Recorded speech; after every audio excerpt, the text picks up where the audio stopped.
மாமா, பிரச்சனையில இருந்து நீங்க என்ன வெளியே கொண்டு வரீங்கன்னு பார்த்தா இப்போ என்னையே பிரச்சனைன்னு சொல்றீங்களா மாமா? இதுக்கு மேல என்ன அசிங்கப்படுத்த முடியாது மாமா. கவிதா, உங்க மாப்பிள்ள மேல நீங்க எவ்வளவு நம்பிக்கை வச்சிருக்கீங்கன்னு இப்ப எனக்கு நல்லா தெரியுது மாமா. அட பாவிங்களா, காசுக்காக பெத்த அப்பாவே கொண்டுட்டீங்களா? என்னடா பாவம் பண்ணாரு அந்த நல்ல மனுஷன் உங்களுக்கு? உங்களை பெத்தார்ல, அதுதான் அவர் பண்ண பாவம். டேய், ஏன்டா உண்மை தெரியாம பேசுற? நாங்க அப்பாவை கொல்லலடா. நீ கொஞ்ச நேரத்துக்கு முன்னாடி சொன்னியே காக்கா உட்கார பணங்க விழுந்த கதையா, அதான்டா நடந்துச்சு. அண்ணா, எதுக்கு தேவையில்லாம இவங்க எல்லாம் பேசிட்டு வா வேலையை பார்க்கலாம் வா. ஏய்,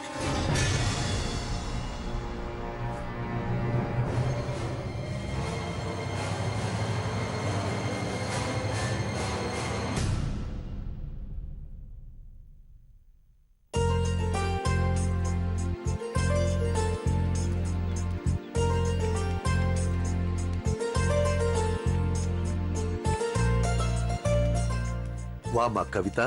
வணக்கம். என்ன இங்கே உட்கார்ந்துட்ட? உள்ள வர வேண்டியது தானே? பரவாயில்ல அண்ணாச்சி. நீங்க எப்படி இருக்கீங்க? நான் நல்லா இருக்கேம்மா. மாத்திரை எல்லாம் ஒழுங்கா சாப்பிடுறீங்களா? எல்லாம் வேலை சாப்பிடுறேன். முதல்ல நீ உட்காருமா. எப்படிமா இருக்க? நல்லா இருக்கேன். நீங்க நல்லா இருக்கீங்களா? நல்லா இருக்கேம்மா. உட்காருமா. ஏதாவது சாப்பிட கொண்டு வாங்க. என்ன சாப்பிடுறீங்கம்மா? ஒண்ணும் வேணாம் அண்ணாச்சி. அப்படி எல்லாம் சொல்லக்கூடாது. முதல் தடவையா எங்க வீட்டுக்கு வந்திருக்கீங்க, ஏதாவது சாப்பிட்டுட்டு தான் போகணும். நீங்க இருங்க, நான் போய் கொண்டு வரேன். சீக்கிரம் எடுத்து வாங்க. DMF ஓட ஃபவுண்டர் தயானந்த் தவறிட்டாராமே. கேள்விப்பட்டதும் ரொம்ப கஷ்டமாயிடுச்சு. ஆமா அண்ணாச்சி, அந்த இழப்புல இருந்து நான் இன்னும் ரெக்கவர் ஆகல. என்னம்மா பண்றது? நல்லவங்களை எல்லாம் அந்த ஆண்டவர் ரொம்ப சீக்கிரமா கூப்பிட்டுறாரு. எல்லாம் விதிமா. உங்ககிட்ட ஒரு முக்கியமான விஷயம் பேசணும். என்ன விஷயமா? சொல்லு சொல்லுமா. அசோகவனத்துல சீதா இருந்த மாதிரி தான் வாழ்ந்துட்டு இருக்கேன். இன்னும் நெருப்புல மட்டும்தான் நான் குதிக்கல அண்ணாச்சி. என்னாச்சு? என்ன பிரச்சனைன்னு கேட்காதீங்க. ஆனா உங்களால தீர்த்து வைக்க முடியற ஒரு பிரச்சனை தான். நீங்க தான் எனக்கு ஹெல்ப் பண்ணணும். அம்மா, நீ எனக்கு உயிர் தந்தவ. உனக்கு உதவி செய்யறத நான் என் பாக்கியமா நினைக்கிறேன். என்ன விஷயம்னு சொல்லு, நான் பண்றேன். எனக்கு பிரச்சனைன்னு வந்தா 2 பேரால தான் வரும். ஒண்ணு தயானந்த குடும்பத்துல இருந்து, இன்னொன்னு சுப்பையா ஏதாவது பிரச்சனை பண்றானாமா? மனுஷங்களுக்கு வர தீராத நோய நான் தீர்த்து வைக்கிறேன். ஆனா மனுஷங்களுக்குள்ள இருக்கிற கோவத்தை தீக்கிற வழி எனக்கு தெரியல அண்ணாச்சி. உன் குழந்தை நல்லா இருக்காளா? ஆனா இந்த தடவை சுப்பையா வேற ஒருத்தர் மேல குறி வச்சிருக்கான். அப்படின்னா? விளக்கம் கேட்காதீங்க அண்ணாச்சி. ஆனா பிரச்சனைக்கு காரணம் உங்க பையனா மட்டும்தான் இருக்கணும்னு என் மனசாட்சி சொல்லுது. என் மனசு என்னைக்கும் என்னை ஏமாத்தினது இல்ல. மனசாட்சிய சாட்சியா வச்சு சுப்பையா மேல குற்றத்தை சுமத்துறியா? அம்மா கவிதா, நீ யார் மேலயும் அநியாயமா குற்றத்தை சுமத்த மாட்டேன்னு எனக்கு நல்லா தெரியும். அதனால கேக்குறேன், இப்ப நான் என்ன செய்யணும்? உங்க மகன் கிட்ட சொல்லி என்னையும் என் குடும்பத்தையும் விட்டுட சொல்லுங்க. நாங்க நிம்மதியா இங்க வாழ விரும்புறோம். இப்படிப்பட்ட மகனை பெற்றதுக்கு நான் வேதனை அனுபவிக்கிறேம்மா. சம்பந்தமே இல்லாம நீ ஏமா அவங்கிட்ட மாட்டிக்கிட்டு வேதனையை அனுபவிக்கணும்? சரி, நான் அவங்கிட்ட பேசுறேன். சுப்பையா, சுப்பையா. ஆமாண்டா, அப்பாவுக்கு மயக்க மருந்து தர சொன்னதே நான் தான். அறிவு கட்ட கதிர் அதிகமா கொடுத்துட்டான். அதனால அப்பா கோமாவுக்கு போயிட்டாரு. அது மட்டும் இல்லாம செத்து வேற போயிட்டாரு. உங்ககிட்ட ஆதாரம் இருக்கா இதுக்கு? என்னடா பண்ண முடியும் உன்னால? அதுக்குன்னு உட்காந்து அழுதுகிட்டே இருக்க சொல்றியா? தூக்கி போட்டு அடுத்த வேலையை பாடுற. சும்மா அப்பா அப்பான்னு ஃபீல் பண்ணிட்டு இருக்க. நடந்தது நடந்துருச்சு. சொத்து எனக்கு வேணும். அதுக்கு என்ன பண்ணுமோ அதை மட்டும் நீ பண்ணு.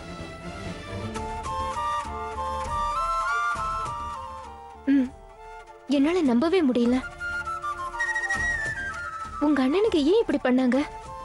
பணத்துக்காக பெத்த அப்பாவை கொல்ற அளவுக்கு போவாங்கன்னு நான் கூட எதிர்பார்க்கவே இல்லை.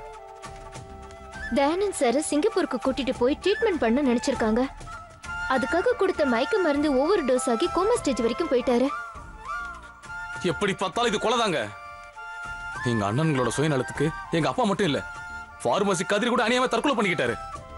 எனக்கு இருந்த கோவத்துக்கு எங்க அண்ணன்களை அப்படியே வெட்டி போடலாம்னு தோணுச்சு. ஐயோ, அவசரப்பட்டு அப்படியெல்லாம் எதுவும் பண்ணிடாதீங்க. உங்களுக்கு ஏதாவது ஆயிட போகுது. கண்டிப்பா இதை வச்சு மனுவை நிரபராதி நிரூபிக்கணும். ஆமாங்க, எங்க அண்ணனுக்கு தண்டனை அனுபவிச்சே ஆகணும். ஏய் சுப்பையா,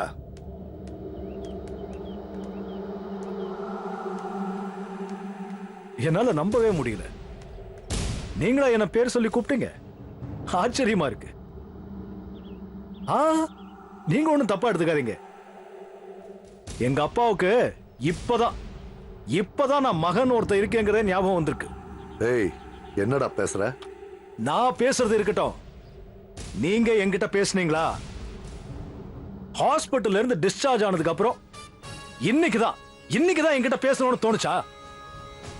உன் கூட பேசணும்னு நான் நினைக்கவே இல்லடா. அதானே தெரியும். இப்ப கூட நீங்களா பேசல, இவங்க சொல்லிதானே பேசுறீங்க, அப்படிதானே? டேய் நீ செஞ்ச வரைக்கும் போதும்டா, பாவத்துக்கு மேல பாவம் பண்ணாத. என்ன திடீர்னு அட்வைஸ் எல்லாம் பண்ண ஆரம்பிச்சிட்டீங்க? என்ன அவங்க வந்திருக்காங்கன்னா? நடக்கட்டும். பெத்த மகன்கிட்ட மத்தவங்க சொல்லி பேசுற உங்களுக்கு என்ன அட்வைஸ் பண்ற அருகதெல்லாம் கிடையாது. டேய் நிறுத்துடா. பெரிய யோகிய மாதிரி எல்லாம் பேசாத. கெட்டவங்களை கூட சிரிக்க வச்சு பார்க்கலாம், ஆனா நல்லவங்களை அழ வச்சா அந்த பாவம் சும்மா விடாதுடா. ஏன் இப்படி கடந்து தவிக்கிறீங்க? அவங்களுக்கு என்ன வேணுமா? டேய் நீ என்ன பண்ணன்னு எனக்கு தெரியாது, அவங்களும் என்கிட்ட சொல்லல. ஆனா நீ ஏதோ தப்பு பண்றடா. வேண்டாம், பாவத்துக்கு மேல பாவம் பண்ணாத. ஷோ, அவங்கதான் சாக போறவங்கள புழைக்க வச்சுட்டாங்கல்ல, என்கிட்ட நேரடியா பேசலாம் இல்ல? உங்ககிட்ட எதுக்கு தூது அனுப்புறாங்க? ஏன் தைரியத்தோட பொண்ணுக்கு தைரியம் இல்லையா? அவங்கள என்கிட்ட பேச சொல்லி நீ போய் உன் வேலையை பாரு. போ போ போ போ போ. டேய் சுப்பையா, டேய்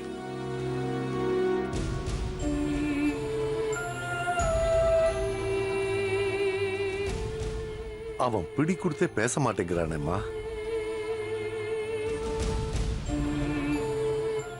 நான் சந்தேகப்பட்டு வந்தேன், ஆனா இப்போ சந்தேகத்துக்கு இடமே இல்லாம தெரிஞ்சு போச்சு அண்ணாச்சி. என்னம்மா சொல்ற? யாரோட பிடி யார் கையில இருக்குன்னு தெரிஞ்சிடுச்சு. நான் வரேன் அண்ணாச்சி.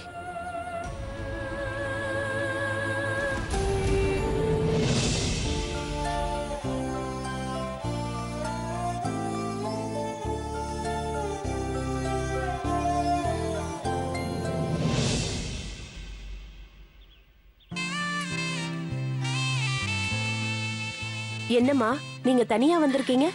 என்னம்மா பண்றது, என் புள்ள தனியா தவிக்க விட்டுட்டு ஜெயிலுக்கு போயிட்டானம்மா. உங்க வேதனை புரியுது. மனுவுக்கு ஒண்ணும் ஆகாது, நீங்க கவலைப்படாதீங்க. எனக்கு பார்வை பறிப்போனது கூட கவலை இல்லம்மா. என் மகன் டாக்டர் ஆகி ஊசி போட்டு மாத்திரை மருந்து கொடுக்கறத பார்க்க முடியலேங்கிற கவலைதாமா எனக்கு. வயித்த கட்டி வாய கட்டி கஷ்டப்பட்டு படிச்சு டாக்டர் ஆனா என்ன பண்றது, அந்த டாக்டர் தொழிலே அவனுக்கு போயிடுச்சேம்மா, போயிடுச்சு. மனு எந்த தப்பும் பண்ணிட்டு ஜெயிலுக்கு போகல. போலீஸ்காரங்க அவனை தப்பா கூட்டிட்டு போயிட்டாங்க. இத புரிய வச்சாலே போதும், சீக்கிரமா வந்துருவான். ஆனா படிச்ச படிப்பு சரியில்லாம தான் அவன் தப்பான வைத்தியம் பார்த்து போலீஸ்ல மாட்டிக்கிட்டான்னு எல்லாரும் தப்பா பேசுறாங்கம்மா. அவங்களுக்கு என்னமா தெரியும்? பேசுறவங்க பேசிட்டு போட்டோம். ஆண்டவனுக்கும் நமக்கும் தெரியும் மனோ எந்த தப்பும் பண்ணல. அப்புறம் என்னம்மா? அவனை பெத்த எனக்கு தான் கண்ணு தெரியல, ஆண்டவனுக்கும் கண்ணு தெரியலம்மா. என் மக ஒரு எறும்புக்கு கூட துரோகம் பண்ண மாட்டான். அவனுக்காக இப்படியெல்லாம் நடக்கணும்? அம்மா, நாம எல்லாரும் இருக்கும்போது மனோவுக்கு ஒண்ணும் ஆகாது. கேஸ் நடந்துட்டு இருக்கு, சீக்கிரமா மனோ வீட்டுக்கு வந்துருவான். உங்களை தாமா நான் நம்பிக்கிட்டு இருக்கேன், என்ன கைவிட்டுறாதீங்கம்மா. திரும்பி வர்றது எவ்வளவு முக்கியமோ அதை விட முக்கியம் அவன் தப்பே செய்யலேன்னு தீர்ப்பாகி வர்றதுதாம்மா. அப்பதான் அவனை தப்பா பேசுறவங்க முன்னாடி தலை நிமிந்து நிக்க முடியும். கைவிட்டுறாதம்மா கவிதா. என்னம்மா நீங்க? மனோவுக்கு பின்னாடி நான் மட்டும் இல்ல, இந்த ஹாஸ்பிட்டலே இருக்கு, அவனுக்கு ஒண்ணு ஆகாதுமா. இந்த ஒரு வார்த்தை போதும்மா, நான் நிம்மதியா வீட்டுக்கு போவேன். மனோவை சீக்கிரம் கூட்டிட்டு வந்துருங்கம்மா. துணைக்கு நான் வீட்டுக்கு யாரையாவது வர சொல்லவா? வேண்டாம்மா, என் மகன் மனோதான் எனக்கு ஒரே துணை. அவனை எப்படியாவது கூட்டிட்டு வந்துருங்க, அது போதும். கவலைப்படாதீங்கம்மா, எல்லாம் சரியாயிடும். ம்? வாங்க. கூட்டிட்டு வந்துருங்கம்மா. ம், வாங்க. பத்திரமா மெதுவா வாங்க.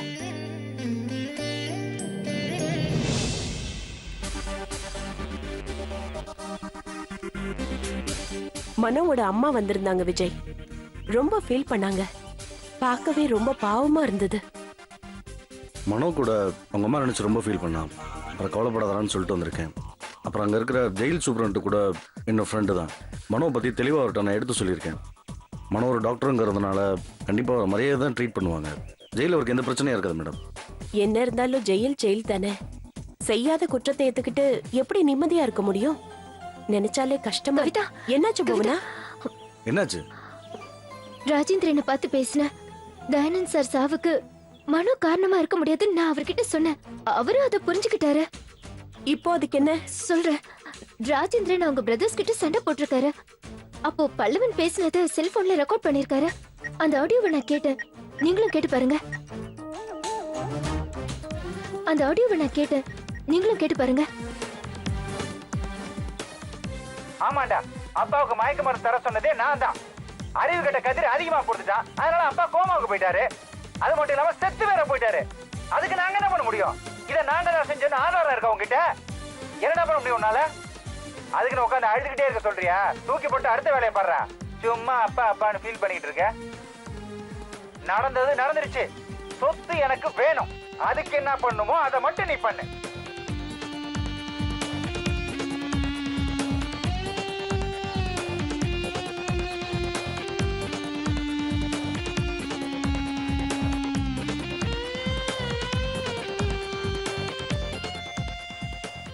சோ சிங்கப்பூருக்கு கூட்டிட்டு போறதுக்காக கதிர் மூலமா மயக்க மருந்து கொடுத்திருக்காங்க.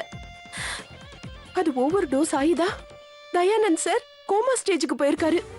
பல்லவனும் பார்த்திபனும் சொல்லி தான் கோமா ஸ்டேஜுக்கு அனுப்பியிருக்கான். அப்புறம் அவனும் தற்கொலை பண்ணிக்கிட்டான். இந்த ஆதாரத்தை நம்ம கோர்ட்டில் சப்மிட் பண்ண மனோ வெளியில் வந்துடலாம்.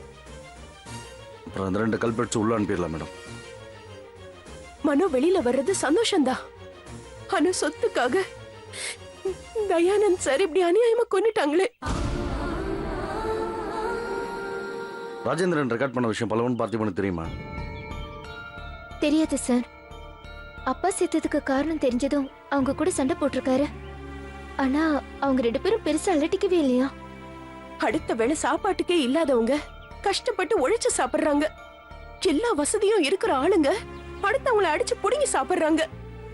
பல்லவனும் பார்த்திபனும் அந்த மாதிரி ஆளுங்க தான். இந்த ஆதாரத்தை வச்சு அவங்க 2 பேருக்கும் தண்டனை வாங்கி கொடுக்கணும்.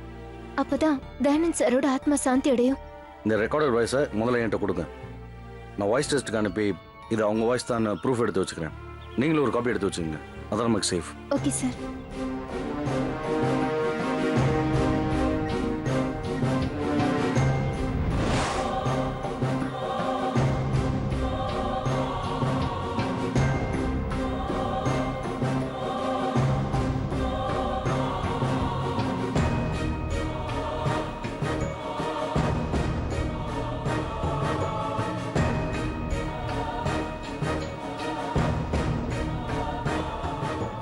யுவர் ஆனர், தவறான மருந்து கொடுத்து டிஎம்ஓ ஃபவுண்டர் தயானந்த் சாவுக்கு காரணமாக என் கட்சிக்காரர் டாக்டர் மனோ மீது பொய்யான புகார் கொடுத்துருக்காங்க.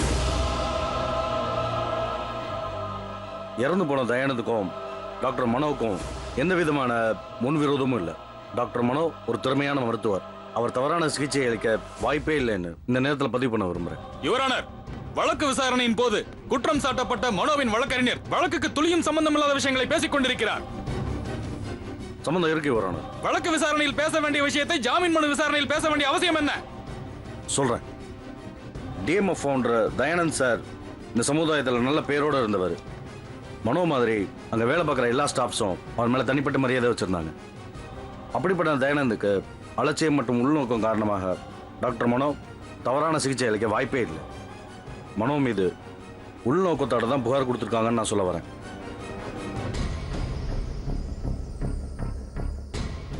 அதுக்கான ஆதாரம் திரட்டுற முயற்சியில் எனக்கு ஒரு முக்கியமான எவிடன்ஸ் கிடைச்சிருக்கு யுவர் ஆனர்.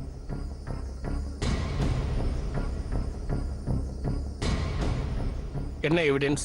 1 minute sir.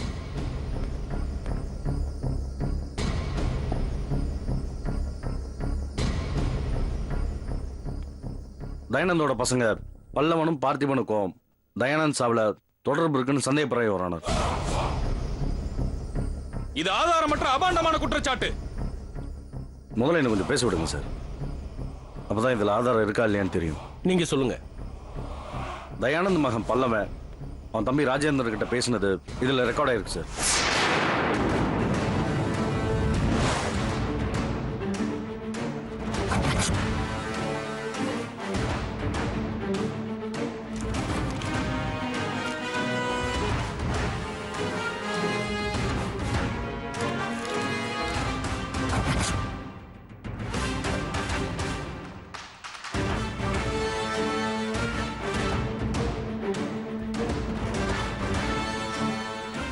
இது பல்லவனோட குரல் தான். ஆடியோ டெஸ்ட் பண்ண சர்டிபிகேட் அதிலே இருக்கு யுவர் ஆனர்.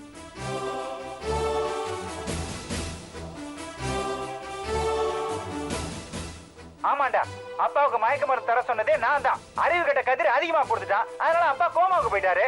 அது மட்டும் இல்லாம செத்து வேற போயிட்டாரு. உங்ககிட்ட ஆதாரம் இருக்கா இதுக்கு? என்னடா பண்ண முடியும் உன்னால? அதுக்குன்னு உட்காந்து அழுதுகிட்டே இருக்க சொல்றியா? தூக்கி போட்டு அடுத்த வேலையை பாடுறா. சும்மா அப்பா அப்பான்னு ஃபீல் பண்ணிட்டு இருக்க. நடந்தது நடந்துருச்சு. சொத்து எனக்கு வேணும்.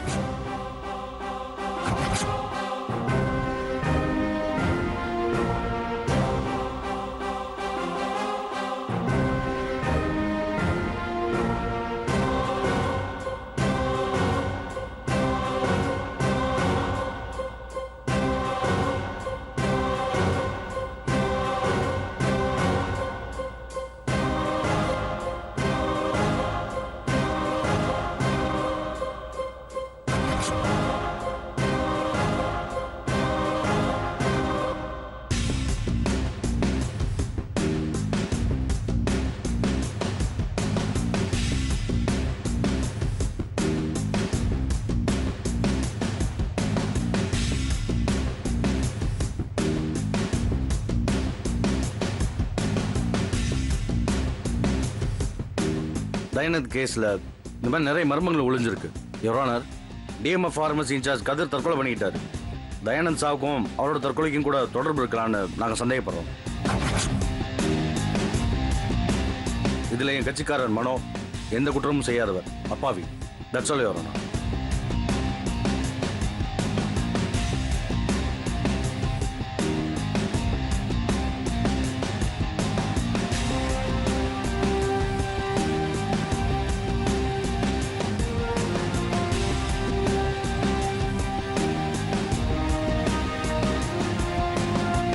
தயானந்தம் மரணம் அடைந்த வழக்குல நிறைய உண்மைகள் புதைஞ்சிருக்கு. வழக்கறிஞர் விஜய் நிறைய துப்பறிஞ்சு சில விஷயங்களை வெளியே கொண்டு வந்திருக்கார். முக்கியமா இந்த ஆடியோ.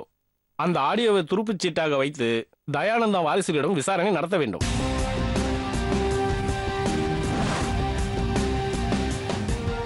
காவல்துறையினர் உண்மையான குற்றவாளிகளை விசாரிச்சு அவர்கள் மீது நடவடிக்கை எடுக்க இந்த கோர்ட் உத்தரவிடுகிறது.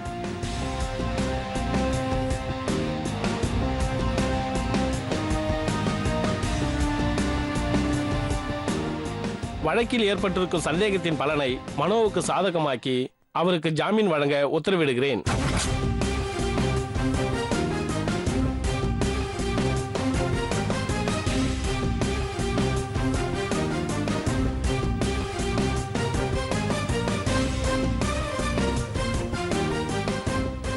Thank you sir.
எல்லாமே நார்மலா இருக்கு கவிதா.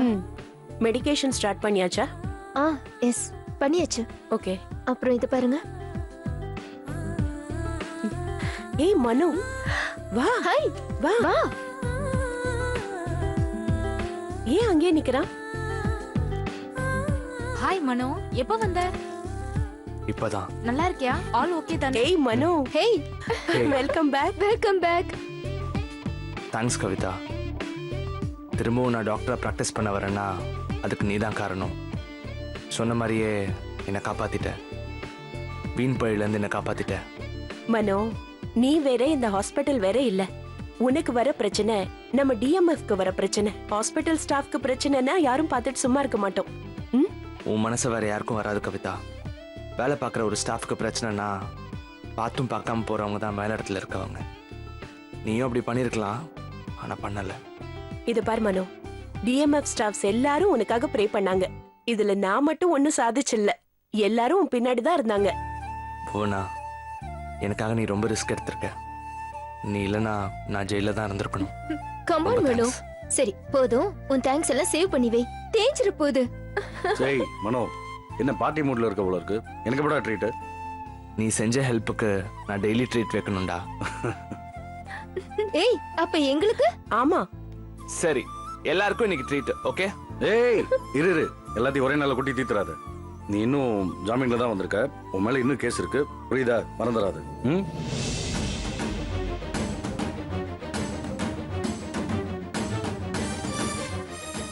ஏய், நான் சும்மா தான் விளையாட்டுக்கு சொன்னேன். நீ ஏதாவது தவறுத்துக்கிட்டியா? நான் எதுவும் ஹர்ட் ஆகல. கவிதா கோச்சுக்கிட்டாங்க. போய் சார்ட் அவுட் பண்ண போ.